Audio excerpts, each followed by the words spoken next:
All right, let's talk about the first step, the project, the initiation of the project. And as we said, as auditors, we normally talk about these as the pre-engagement activities. So the very beginning of the project, someone approaches you and says, I would like you to perform this service for me. I would like you to perform this professional service for me, to do this project for me. Now what? Okay, so before you start, your client approaches you, says, I want you to do this project for me. It's a relationship. You're going to develop a relationship with this person. It's a professional relationship with this person or company in this case. So there's some things you want to think about before you get involved in that relationship. As with any relationship, professional or personal, a relationship is a two-way street, right? There's needs that both people have to fulfill. A relationship is not a one-way street. So there are responsibilities and obligations that I have towards you, and there's responsibilities and obligations that you have towards me. It's a two-way street. And that's very important to understand. It's very important, especially in a professional relationship, to make sure that you understand that this is going to go two ways. Okay, if I perform this project for you to begin with, my responsibility is going to be to do this project properly, and at the very least, I expect you to pay me for it. So that we both have obligations and responsibilities here. So before I commit to a professional relationship with you, there's a few things that I want to make sure. I want to make sure that I want the job, and I want to make sure that I can do the job. All right. So if someone approaches me and says, I want you to do this for me, before I jump in and say, yes, where do I sign? I need to start off by going, do I actually want the job?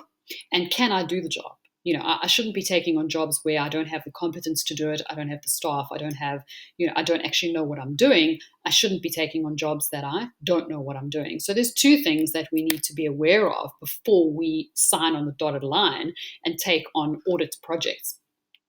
Left-hand side, we ditch the terminology. Can you actually do the job? It's a professional project, and we've spoken at length about what that means. The quality of my company, can I do the project? Is my company and the people within my staff, am I set up to do these types of projects of this particular size, nature, complexity? Do I know what I'm doing?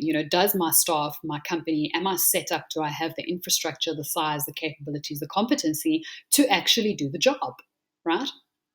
And will I be able to provide the quality for this particular project?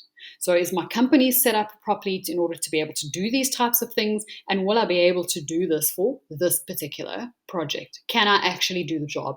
It's important. As a professional, I shouldn't be taking on jobs that I can't do, that I know I can't do, because I'm going to let the profession down. I'm going to make the profession look bad if this person comes back and says, well, you're a professional, you're a member of this body, you said you could do the job, and actually you didn't do the job. You make the profession look bad, and that's not okay. Can't be done. In audit terms, we talk about this as quality control, right?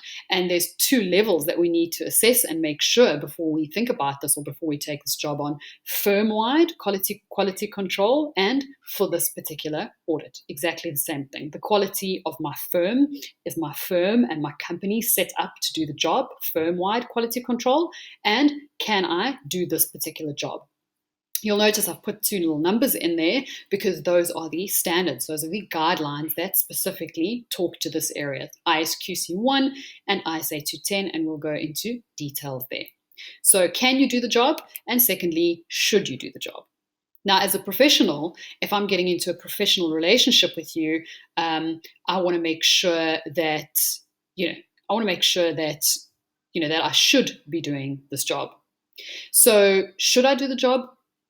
Are they set up for this type of project, and will they uphold their side of the relationship? Do I want to be involved with you? Are you doing anything illegal?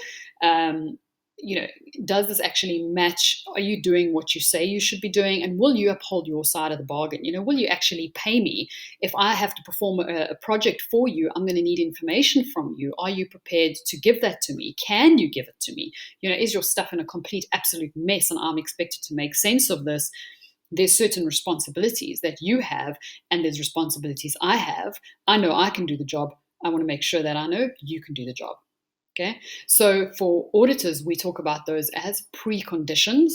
I need to make sure that you tick a couple of boxes. I'm going to ask you a couple of terms and a couple of questions about whether or not you're set up for this particular project. You want me to do a job, but have you done what you need to do? You have to have your stuff sorted out so that I can come in and do my job. I don't want to get there and find out that you have nothing prepared for me and you expect me to do your work for you. Okay.